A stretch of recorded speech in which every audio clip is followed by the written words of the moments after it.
Good morning, good afternoon, good evening to everyone around the world. I am Paul Sisler, and this is In the Moment. Today, I bring to you Joe Walsh. Hello, Joe. How are you, my friend?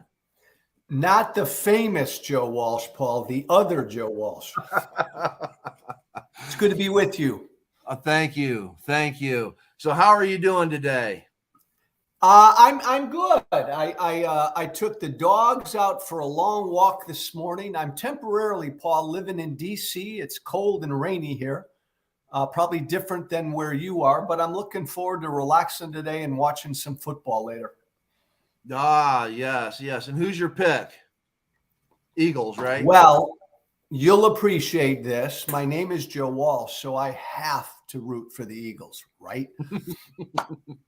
I have to. Absolutely. Yes, yes. Well, I took my little pup for a walk this morning, and it was a wonderful 50 degrees out here in this beautiful desert that I live in. So I'm loving it. I'm loving it. Hey, Paul, you're in a great part of the world. I love the Southwest. I love the desert, and there's part of me that would love to settle there one day soon. Yes, yes. Again, it's gorgeous. The weather is gorgeous. So tell me a little bit about yourself, because I mean, I see you on MSNBC, Fox, CNN, and of course, they're always coming at you with the questions. And I want to get to know you a little bit more. So, kind of like, tell me where you're from, how you grew up, and what led you into politics. Paul, born and raised in a big old Irish Catholic family of 9 kids in suburban Chicago. Grew up pretty comfortably middle class. Loved my mom and dad to death. They both passed away within the last few years. I've always been really intrigued in politics. I've always been cause driven. I've never been money driven. When I got elected to Congress, I was the poorest member of Congress because I've never been driven by money. I've always been driven by trying to make the world a better place. You and I may disagree politically. I've always been kind of libertarian in my politics, not always looking to government to make things better. So that's kind of always driven me, and it's always gotten me into teaching and running for office and getting in front of people and trying to get people to think. Excellent, excellent. You and I, we have a lot of things in common, and I've followed your politics probably more now in the last few years than I ever did before. Donald Trump, believe it or not, was my inspiration to write a book, which got me into politics because I didn't like what he stood for, and I was afraid for where he would take us. So that's why I wrote, and Yep. I haven't been wrong, So, and the book, it's amazing because it led me to a lot of different avenues of things that I never really looked at before, never cared about, never thought about. So I've been opened up to a whole new world here, and for about the last 6 years, 6 years, I've been headstrong in a lot of this stuff. By the way, Paul, kudos to you for that. Thank you. I wish I had been outspoken against Trump back in 15 and 16. I did vote for him, and I've had to publicly apologize for that. So I give you a lot of credit for recognizing what he was at the beginning. I did not sufficiently recognize that. Well, I almost voted for him. And when I did some research into him, I didn't like some of the things that I found. So I went to the lesser evil. And for me, politics, I am blown away at where our country has gone from when I was growing up during the Carter and Reagan era, versus where we're at now. It's just a whole different game, and it's so mind blowing. For instance, Greg Santos. What's your thoughts on Santos? I mean, not Greg, George Santos. George Santos. Oh, hey, Paul. For all we know, his name is Greg. We don't know. I mean, they put the Super Bowl together today, so I mean, look, Santos is not a surprise. I left the Republican Party 3 years ago, almost exactly to the date. When Donald Trump is the leader of a party, and he still is, and look, I've been a politician. All politicians lie to a degree. All politicians fudge and hedge and embellish. But we never, ever, ever have seen anything like Donald Trump. He lies as he breathes. So if that's the leader of your party, it's not a surprise that we get an imitator like a George Santos, who clearly is a pathological liar as well. Yes. Now, I just heard yesterday, I think the Democrats have actually started the paperwork and the filing for him to be expelled from Congress. Do you think enough Republicans will sign on to that to actually have him expelled? No, ain't going to happen. And Paul, you and I may disagree, but I think that's silly. Again, I've got a contrarian view on this. Yeah, Santos lied, and he lied about everything. But so what? He got elected. And it's not his job. He should be a decent enough person to tell the truth when he's running for office. But if he chooses to lie and the Republicans don't call him out on it during the campaign, and the Democrats don't call him out on it, and the media doesn't call him out on it, well, then it sucks, but the voters voted for him. He's a legitimate member of Congress now, and he'll be there for 2 years. Yep. Bingo. Exactly. The people didn't do their research. And if people would have researched him a little bit more, dug into him a little bit more, they may have found this stuff out, and he may never have gotten elected, but he did. So I think you and I are kind of on the same page there and all that. I would definitely like to see him gone, but let's have the voters do that 2 years from now. What I think, Paul, what's really cool about the whole Santos thing is, look, I think America is in a lot of trouble. I think our country is, we have not been this divided, I think, as a nation since just before the Civil War. I said that before Trump got elected. I think our politics is really broken. I don't believe politicians can fix our politics. I think the American people are going to have to get off their ass and demand real change. And this whole Santos thing is just another example of that. The American people in that district, they got to own it. And hopefully this teaches people around the country a real lesson. Pay attention to who's running for office. Yes. And that, see, I want to get a hold of Jesse Ventura, because one of the things that I saw a video of him talking about how we need to eliminate the whole party aspect of it, to where people would actually research the people they're going to vote for a little bit more if there wasn't an R or a D in front of the name. Because a lot of people right now, when they go to the voting booth or they get their ballot, R, D. Who is this person? They don't care, because it's my party. That's who I'm voting for. Yeah. So I think if we eliminated parties, period, and we had to actually look at who the person is, what they stand for, what they believe in, does it align with the beliefs that I have? I think we would get a more honest election. But I agree with your overall premise. I don't know that we can get rid of parties. I think maybe an easier solution is another party or two to break up this two-party duopoly. Yes. And either way, the two-party duopoly has to go. It has to go, Paul, but it's going to the only way it will go is if the American people make it go. Bingo. Because both Republicans and Democrats, they are too incentivized they're going to keep the duopoly. Yeah. Oh, definitely. My next question goes to classified documents. We've seen a lot in the news. It's kind of quieted down a little bit in the last week, but Pence, Trump, Biden, all of them have classified documents. Obviously, one person, it was handled in one way. With two others, it was handled in another way. And there's a lot of people that don't see a difference in how it was handled and how the individuals handled it, how the Department of Justice handled it, how the FBI handled it. What's your take on the whole document situation?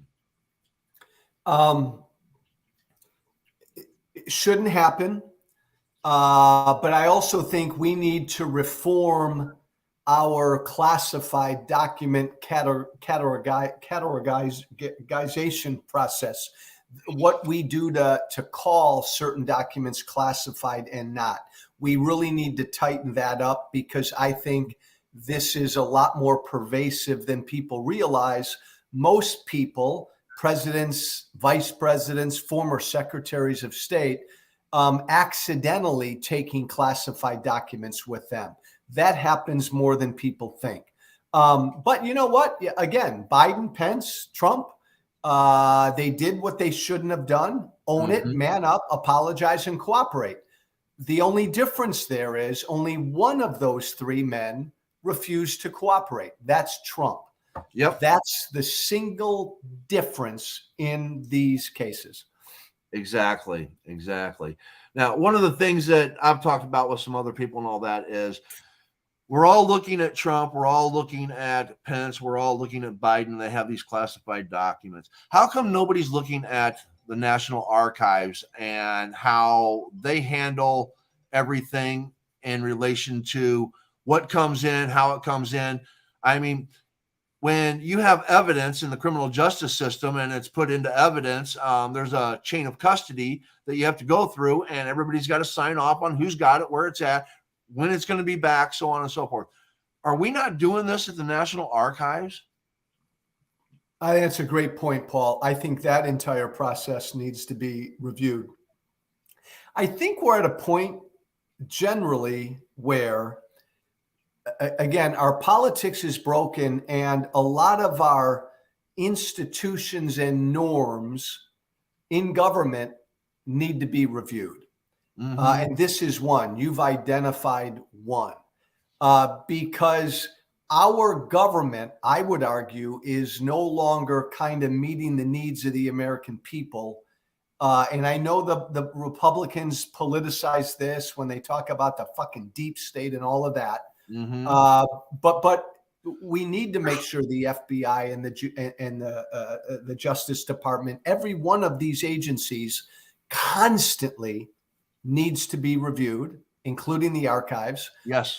And we need to encourage and support whistleblowers in all of these government agencies when they have the courage to come forward. Right. See, for me, the biggest problem that I see is that there's a lot of things that are considered traditional. Okay. A president did or did not do this. A congressperson did or did not do this. They act in a certain way. This is tradition, good faith. We believe that they're going to do this way, blah, blah, blah. And I don't think a lot of the rules or regulations have been solidified because of tradition. I think they need to be solidified, because if they would have been solidified decades, if not a century ago, then like the National Archives, the whole custody, chain of custody, who's got what, when are you returning it, what documents do you have? Because personally, I would think that the National Archives would know each and every document that each and every politician has, when they checked it out, when it went into their, custody, but they don't, do they? No, and Paul, I say this as a former member of Congress who served on the Government Oversight Committee. This really is Congress's most important job, I believe. The legislative branch is to provide this oversight. And it hasn't gotten done in a long, long time. And now there's an opportunity to do it on this issue. Biden, Pence, and Trump all did what they were not supposed to do. you would think Congress then could have a bipartisan, rigorous oversight process to look at the National Archives, to look at what the entire process. But that won't happen because Correct. the Republicans on these committees, now running these committees, are solely going to go after Joe Biden and keep their focus on Joe Biden. It's a shame. Right. Revenge. Revenge. Yeah. That's all it is. They don't care about the American people. They want to get revenge because everything that's happened to them. Well, now we got to lash back out. Why not just run the government instead of worrying about all this other BS? Well, you say revenge, and you're right. I would be more specific. It's revenge for the stolen 2020 election. Yes. When you look at everything Republicans are investigating, Twitter, Facebook, the deep state, Hunter Biden's laptop, Fauci, COVID, everything, it's all because Republicans in the House, reflecting Republican-based voters, do believe the 2020 election was stolen. And so they need to prove that Twitter stole it or the FBI, the deep state, stole it. That's what they're investigating. Right. Exactly. Which we all know is a bunch of BS to some degree. So, the balloons, these unidentified objects that we're now shooting down. What are your thoughts on this? Political, or is it just something that we are now noticing that's been going on for a long time? Well, I'd say two things, Paul. I think this has been going on for a while.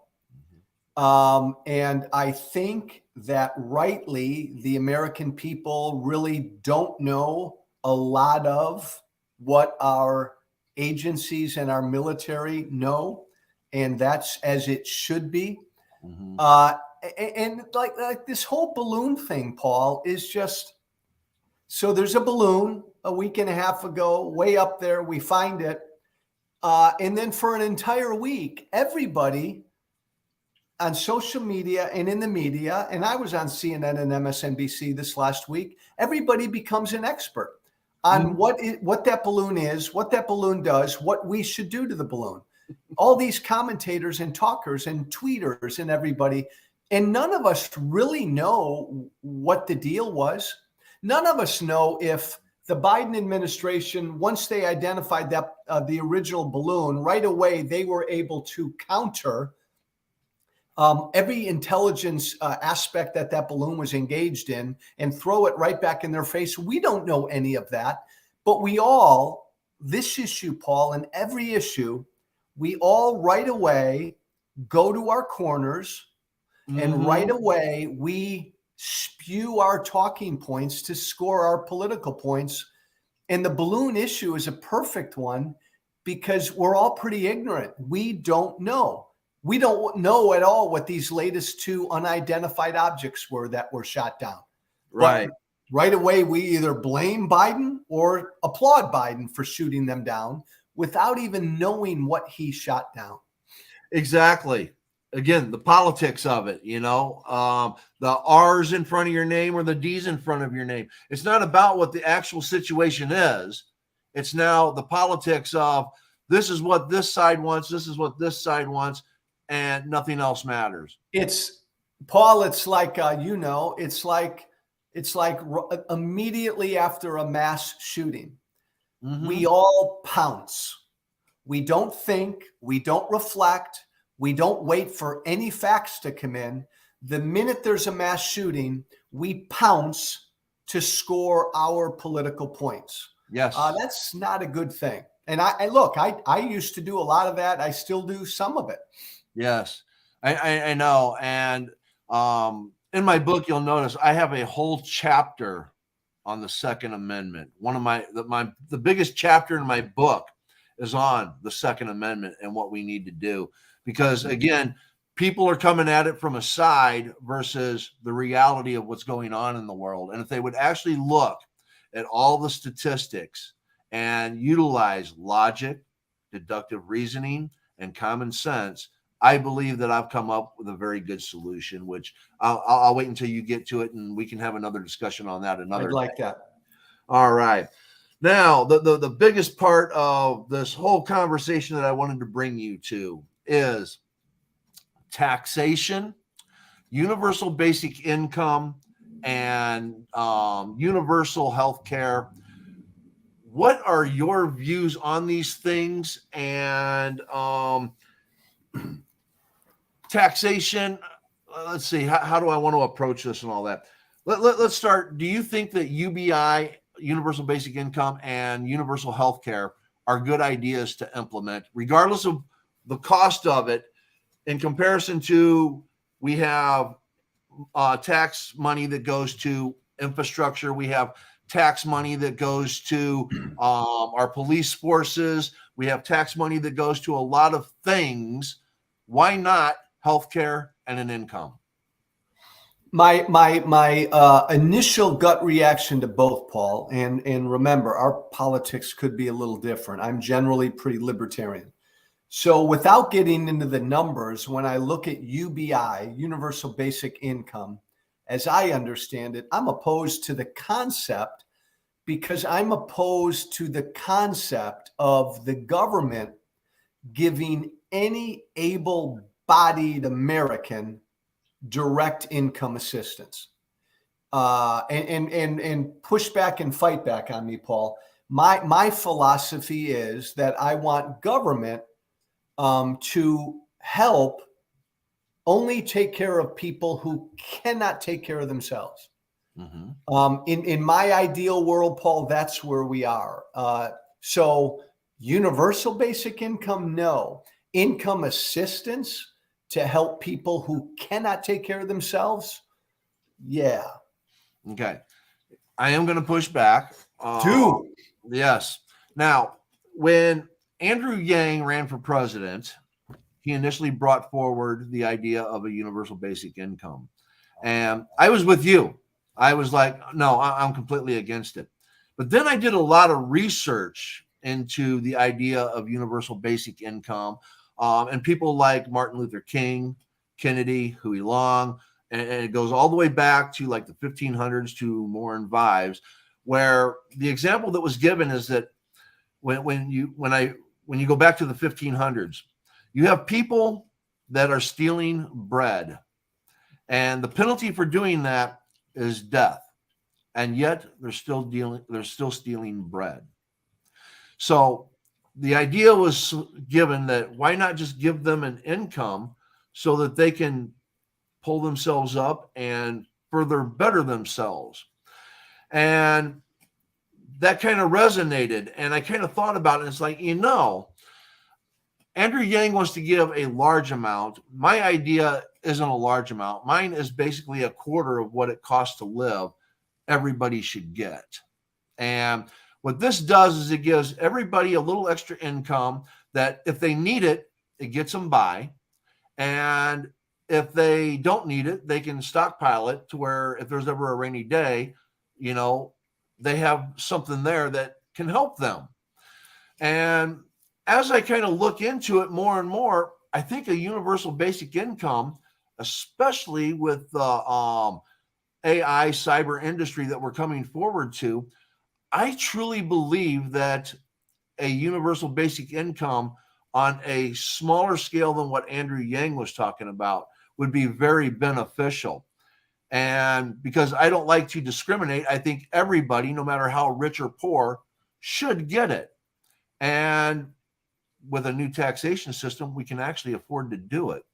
There was a UBI test run in Stockton, California, that proved how well it helped out people that were struggling, and helped them either catch up on their bills to where they could get a step forward, go back to school while they were working, all these different things that it enabled them to do that they otherwise wouldn't have been able to do so. So with that, I now support a universal basic income. Who's at the beginning of that, and I appreciate all of that. Who you mentioned they're still stealing bread. Who's stealing bread? This was back in the 1500s. No. I know that, but you Oh. said they're still stealing bread. So who's stealing bread today? Well, you have a lot of impoverished people that, you know, Mhm. they may not be actually going into the stores and stealing bread, but they might be doing other things that, you know, is, you know, related to criminal activity, doing things, stealing copper, stealing aluminum, stuff like that, because they need money to put food on the table. They're doing these different things. They might start selling drugs, using drugs. There's a lot of other things that the impoverished will do to try to survive. Okay, I get that. Uh, but I think you'd agree with me Mhm. that the vast majority of impoverished people in America don't do any of those things. Uh, and I think the numbers would back that up. I mean, most poor people in America are not criminals. Most poor Right. people in America do not steal. So it just strikes me as wrong that we'd try to reward impoverished people who would steal or engage in criminal activities when most poor people aren't doing that, and they're getting by or struggling to get by but doing the best they can. Let me ask you this. Have you ever been homeless? No, I've been poor, but I don't think I've ever been homeless. No. I've been homeless twice in my life, Joe. Okay. And the first time was my own undoing. Mhm. Okay. First time was my own undoing. And I was fortunate because I had a job. Yeah. Okay. And if I wouldn't have had that job, I wouldn't have come out of it. The second time was not my doing. Okay. And sometimes things hit you, and now you go from just simply being either middle class, lower middle class, or poor into a position of I've lost my home, I've lost everything, and now I'm on the streets. Okay. A UBI would have prevented my second homelessness. Well, Okay. maybe, Paul, maybe we're not, maybe we're closer than I think. I'm not opposed to the government helping to provide temporary assistance for people who are in a situation like that. Mm-hmm. Um, I'm fine with that. I think there's a way you and I could come together on that. I'm all about the government helping people who cannot help themselves, who cannot take care of themselves. And so I think temporary assistance forms the basis of a lot of the government support that we provide. So I mean, I'm fine with that. I just don't want anything permanent. See, where a lot of the problems come in along with it, Joe, is there are laws that a lot of places have that prevent people getting the help that they need, especially if they've become homeless, because you have to have an address. And the biggest thing that I found when I was in Las Vegas is that the people that I ate at a lot of different places with and talked with that had been homeless for a long time that tried to not be homeless, they couldn't do anything because they didn't have an address. They couldn't get their driver's license back. They couldn't get an identification back. They couldn't get their social security. They couldn't get a job because they had no address. They couldn't get a PO box because they Yeah. had no permanent address. And a lot of these places throughout the country have laws written that you can't use a homeless shelter as a permanent address. You can't use a day by day hotel rental place as a permanent address, which prevents homeless people from not being homeless. So, Well, I agree. I agree with that, Paul. I agree that those laws are problems. I also look. I think homelessness. You look at, especially, it's pervasive right now. Especially look at Los Angeles. yes, I mean, I think the problem is per population, the most extreme in Los Angeles. But you're right, and even homeless people have a hard time moving into shelters because typically some of the laws set up don't allow homeless people to bring their stuff into shelters, and homeless people don't want to lose their stuff. So which makes sense that they have out on the street. I think that a lot of the government agencies and bureaucracies that deal with the issue of homelessness are like way behind where they should be. I think there are some private sector companies, some that we ought to look at, who can find some pretty innovative solutions to creating housing and incentivizing homeless people to get into that housing. Mm-hmm. Yes, but see, this is where my whole plan in my book comes together. We got some comments here. I'm going to go to the comments first. Sure. We have Bryce that says, "What does Joe think of the Forward Party movement and Andrew Yang?"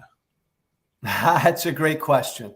I thought about joining the Forward Party. Look, Bryce, great question, and I'll give you a direct answer. I have been arguing for a third or a fourth party for a long, long time before the Forward Party came up. I am now of the belief, Bryce, that right now the biggest threat to our country is not the lack of a third party right now. It's my former political party.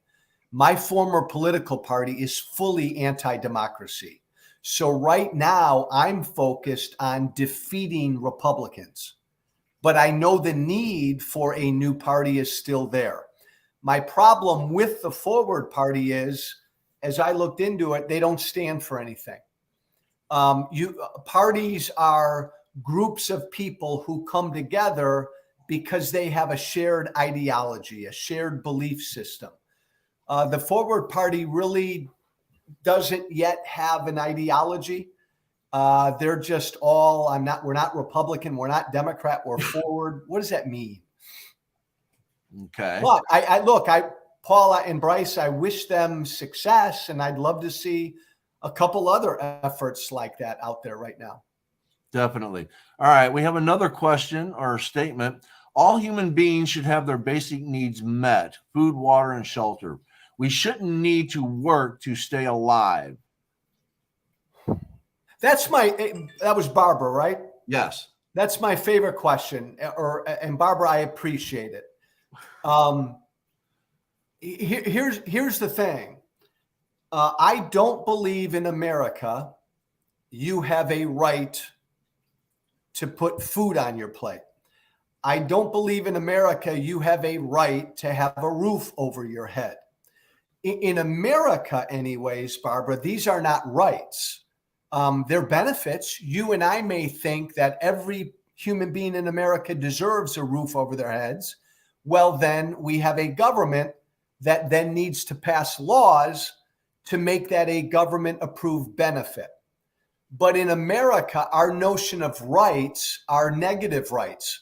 Our notion of rights in America are things that we're born with that government can't interfere with. Like, I have the right to believe in whatever God I want to believe in, to say whatever I want to say, to have a gun to defend myself, and on and on. But we don't have positive rights in America. You don't have the right to a really good job. You don't. Paul, maybe enough Americans think like everybody should have a good job. Well, then pass a law and make that a benefit. Does that make sense? I see the perspective. I understand the concept that you're bringing, and that's something that I'm going to have to sleep on. I'm going to have. And by the way, Paul, I agree with Barbara in that I believe in my heart every human being should be able to eat and survive and get through every day. And in essence, we as a society all try to make that a possibility through government, through churches, through charities, through neighborhood groups. Ideally, in my world, Paul, those who have help take care of those who don't have. Right. You see, and that's kind of what I have when I wrote this book, because I came up with a new taxation system. if you recall, I told you to look into the GDP, the GNP, and the GNI. Okay, which when you look at those formulas, none of those formulas count transactional revenue. Okay, they count profits, but they don't count transactional revenues. Now, I got a graph here that I want to show you. This is all of the corporations on the NASDAQ, and this is only the first one, which I list. I go through every single one of them, okay? So just so you know, I went through every single corporation on the NASDAQ, okay? Every single one of them. I have, this is just book one, basically, chart one of the NASDAQ, where I go through each and every one, total revenue, gross profit, net income, and income tax that they either paid or received from the government. Okay. Now, I bring this up because when I found out, because I was trying to figure out a new way to tax. So how can we bring in taxation? Because if I'm going to support a universal basic income, if I'm going to support universal health care, if I'm going to support universal education, retirement at 50, whether you retire or not, you receive retirement benefits at age 50. Every child from birth to 18 has a universal basic income that's put into place for them so that when they're 18, they have money waiting for them when they graduate high school. If I'm going to support that and make that a system that I think that everybody would love to be a part of and would be entitled to, then I have to have a way to pay for it, because we're talking trillions and trillions of dollars.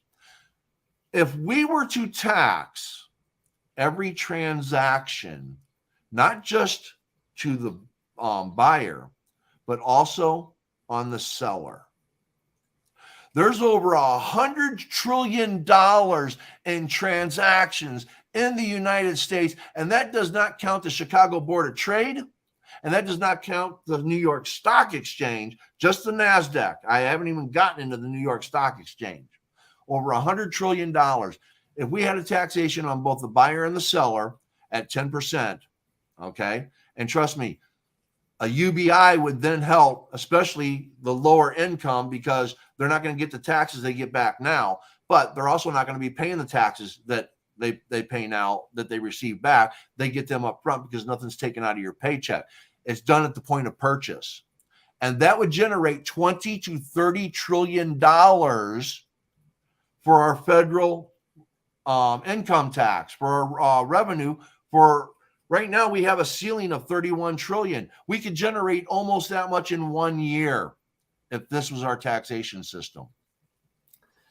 Well, Paul, this is what makes life interesting and politics interesting, because I would fight against your goal, which is to have all of this paid for. I don't want all of that. I don't want universal health care. I don't want universal basic income. I don't want I don't want, and I don't think you said this, but I don't want college to be tuition free and all the rest. I just, on principle, and this maybe one day, Paul, America will be there and they'll support all of this government support that you want. I think America's moving more in your direction than mine. I'll acknowledge that. But no, I'm not. I don't think all of that is good. Certainly, if we had all of that, we'd have to figure out how to pay for it, because we can't afford the government we have now. Not even close. Right. The system I have, once you get to that in the book, you'll see that we could afford it. Okay. Now, I want to ask you, why would you be against all of these things when you are for infrastructure? Should we no longer fix roads? Should we no longer build bridges? Should we no longer, because these are all things that are also done for the public. Okay. Oh, no. Paul, I agree. And this is generally what we argue about. And this is what I love. And in the before Trump times, you and me, we literally would debate and we'd have Right. conversations about actual issues. That's what's fun about this, Paul. I agree with you. Generally, we argue about how much government should we involve to fix various problems in this country. Mm-hmm. I don't know many people who advocate no government at all, and I don't advocate no government at all. And I don't know anybody who advocates full communism, full socialism, put the government in charge of everything. Most Americans are somewhere center right or center left, and we're having this debate. How much government? Government has a role, Mm-hmm. and the question is, how much of a role? Government's role in infrastructure, I think it's pretty clear that there's a really strong consensus, and there's been a consensus for a long, long time that the federal government has a major role to play when it comes to the infrastructure in this country, and I support that. Right. Now, if we go back to Article 1, Section 8 of the Constitution, Congress has the right to lay and collect taxes, duties, excises, and imposts. There's a list of a whole bunch of things that money is supposed to go for. But the first two things, the two most important things, are the general welfare and the common defense of the people. Now, when I hear general welfare, I think health, education. Well, what's interesting, Paul, for the general welfare, that's pretty broad and that's pretty vague. Our founders kept it pretty broad and pretty vague. Mm-hmm. And in essence, we've had a 230 some year debate about what general welfare means, because our Constitution also clearly lays out a structure of federalism, i.e., Mm-hmm. the federal government should be responsible for some things, state government should be responsible, and local. We also have that debate in this country constantly. But you're right, that's what the debate is. What do we mean by general welfare? Right. See, and I interpret that as health and education, because I want to believe that we would put people before property. And when I hear of roads, infrastructure, that's property, where education and health is people. And if we put education and health first, I think people become more productive. They become a productive member of society. If they're healthy, they're educated, they're fed, they're taken care of, they're going to want to be a more productive, which is going to stimulate the economy and all these other things that make the rich people happy anyways. I think it's a better long-term goal to take care of the people first and foremost, to put human rights above property rights. It's a great, hey, Paul, this is a fun discussion. It really is, because when I think roads and bridges, those are things that benefit people, all of us. And my general view is, if we do the best we can to keep government out of our hair and let more of the American people keep more of the money they make, generally, I think that's what helps create opportunity for everybody in the country. And I think generally that philosophy has helped make America the most innovative and entrepreneurial country in the world. And I'll acknowledge, Paul, that has also created income inequality, no doubt. Yes, yes. See, I'm going to go back to the whole infrastructure thing. The reason why I think that's more directed at property than people is because one of the things that I discovered is that the payroll, in my book, you'll read this, the payroll for the 129 million people that were working was $6.4 trillion, and 1.1 trillion of that was taken in federal taxes. Okay. Whereas people that, there's like 33 million businesses in the world. About 27 million businesses have people that have small businesses that have very few employees, and they account for 1.87 trillion in the taxes that was collected by the government. Whereas the corporations, the corporations that have 95 trillion plus in transactional revenue was only taxed at 400 billion. And this is where I have an issue, is where these roads aren't being fixed for me to get to work. These roads are being fixed so that corporations can transport their stuff to each other, because that's where all the money is at, is in these corporations doing business to business transactions with each other. The people, we're eventually going to be replaced by robots anyways. I mean, eventually we're not even going to be needed. So when we get to that point, then UBI is going to be even more prevalent in need. But prior to that, this is where I think we need to start looking at these things now, on where we're, because the innovation is what you just mentioned and all that, how we're progressing forward. Elon Musk with Tesla has a robot, Optimus, that in 3 to 5 years, a self-learning robot that is going to know how to drill, is going to be able to learn to do all this manual labor stuff that I'm no longer going to be needed for. You're no longer but yes, my friend, yes, I think AI is going to revolutionize the world of work and change the world of work.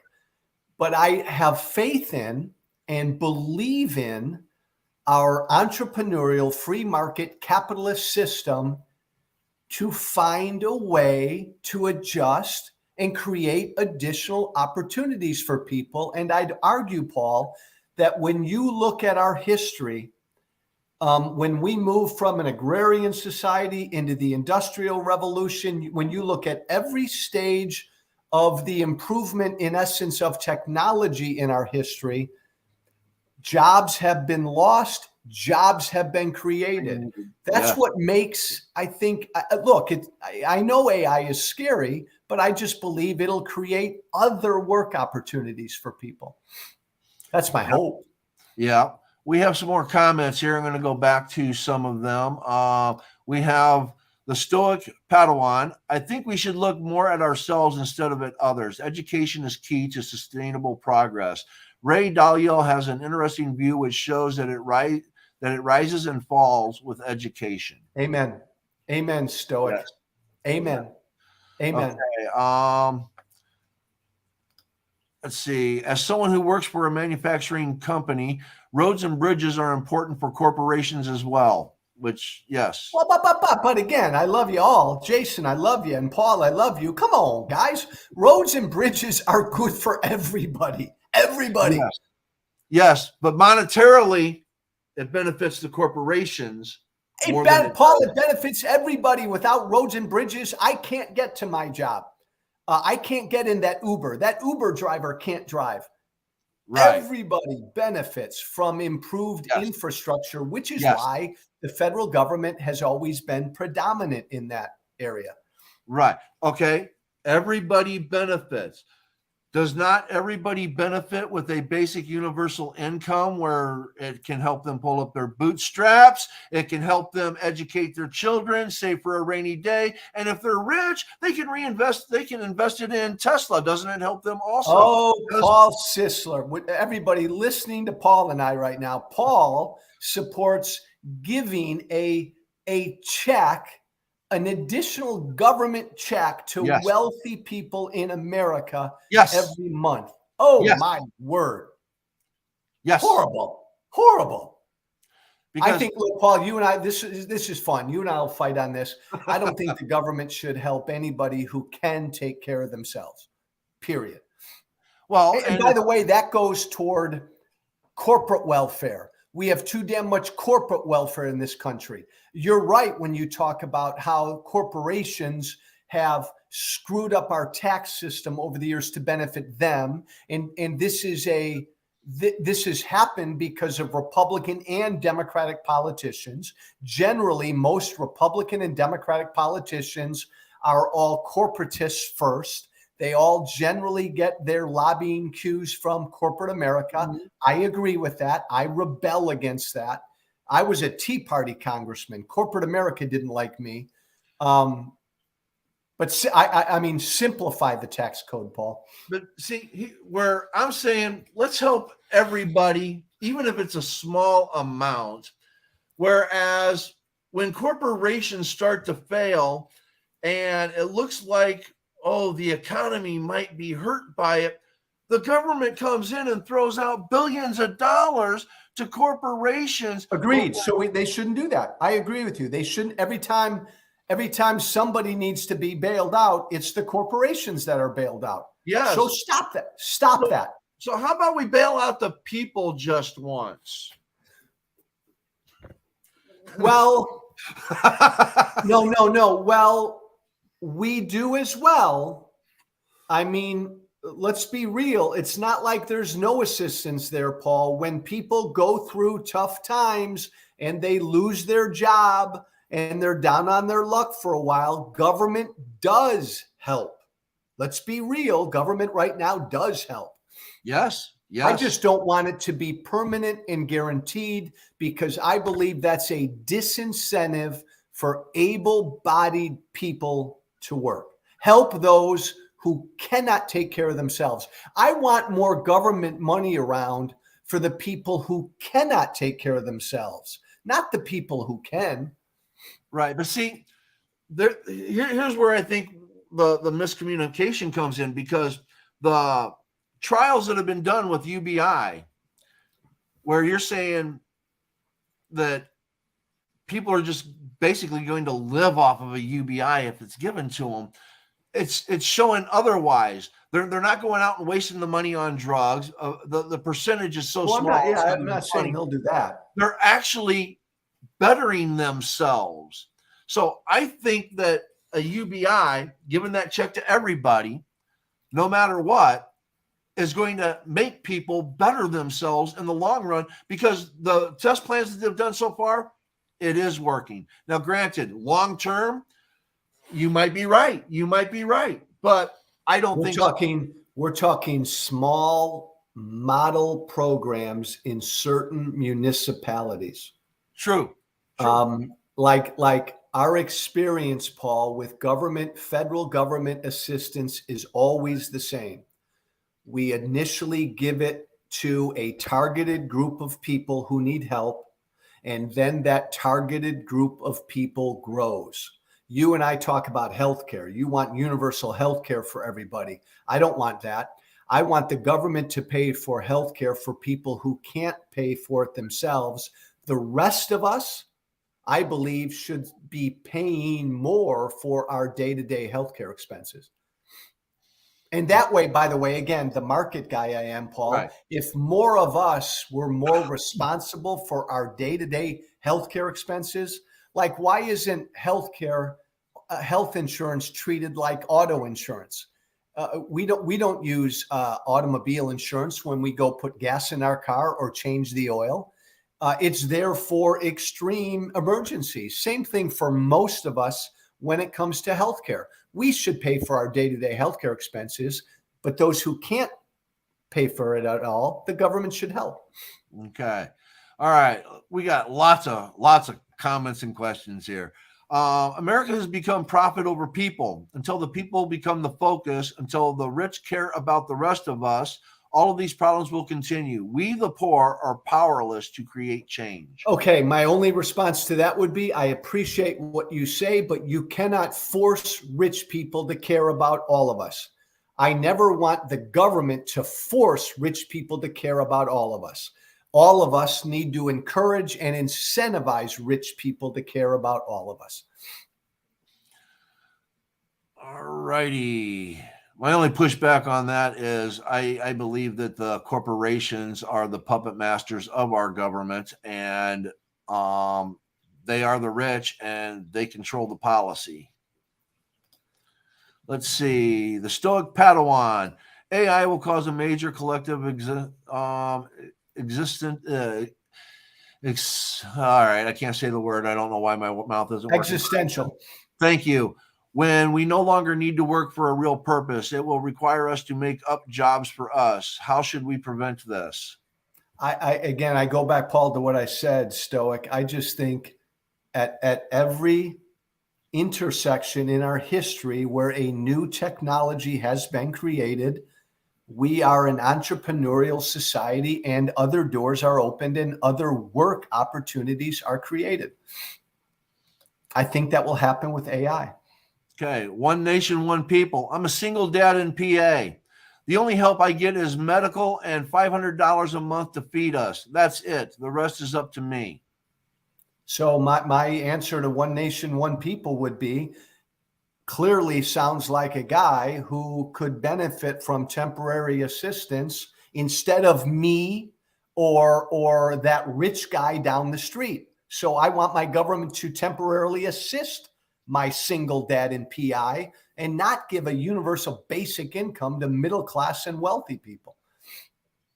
Okay.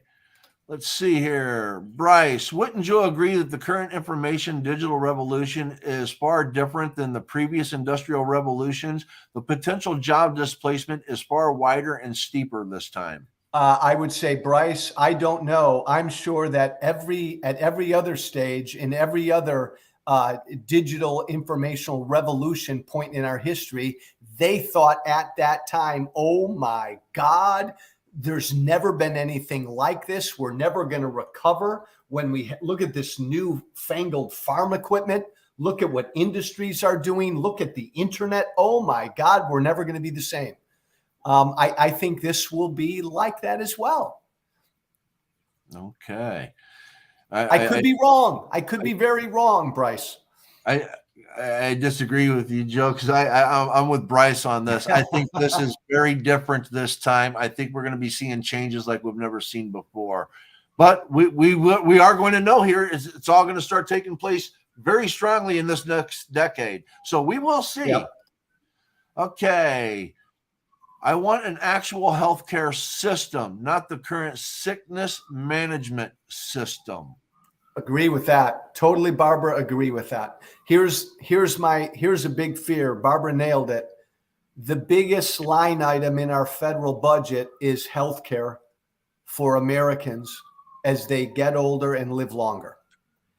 We need to really find innovative solutions to our healthcare, how we deliver healthcare, because this is the biggest line item and it's growing the fastest, not defense, not anything else. Well, the thing that I have added, you're going to get to it in my book, is I have a cost of living amendment, which guarantees a wage equal to the cost of living. So whatever the cost of living is, that's always the minimum wage. Cost of living goes up, minimum wage goes up, cost of living goes down, minimum wage goes down. This kind of makes inflation impossible to get out of control, because if inflation starts to go up, then obviously the cost of living is going to go up along with the wage to meet it. Okay. So even if we'll continue this, brother. You got a lot of interesting things in your book. We'll continue this dialogue. The only thing I'm going to finish with is, even if we don't do all these other things that I said, this taxation system, I believe, will solve a multitude of our governmental problems in relation to where do we get the money, because the money is out there. They just need to install a system to collect it properly. And I think this way that I've developed is the way to do it. That would bring in $20 to $30 trillion a year and would benefit everybody. You don't have to file income taxes anymore. It's just simply you buy something, you're paying your taxes, and the seller's also paying. I would agree with the premise of your problem. Our taxation system is fucked up. I would, and you and I can continue this. I've always generally believed in a more simplified tax system. I've always been intrigued by the notion of a flat tax or a national sales tax with a lot of variations. I believe that wealthy people and big corporations, all of these loopholes and everything else in our complicated, convoluted tax system benefit them and not us, because they hire the accountants and the lawyers to find every loophole under the sun to minimize what they pay. And this would be a transactional tax. It eliminates the loopholes. We'll continue that, Paul. Then I'll look at it. Definitely, definitely. All right, I want to thank you. This has been a great conversation. I love someone that I can just go back and forth with on things. Again, these conversations are not happening in mainstream America. It's one side or the other. People are not having conversations. I think if you and I actually sat down and we went over things, I think we could come up with a lot of center ground, ideas that could benefit a lot of people. Agreed. So I look forward to somewhere down the line, you and I working together on a lot of things. I think that it could be beneficial to a lot of people if you're willing to do that. Yes, the answer is yes. Paul, thank you for this. And I thank everybody and anybody who listened to us. Thanks, man. All right. Don't take off after I close this out. I want to thank everybody that came in. Thank you. I appreciate it. And remember, be kind, be happy, and may good things come your way. Thank you.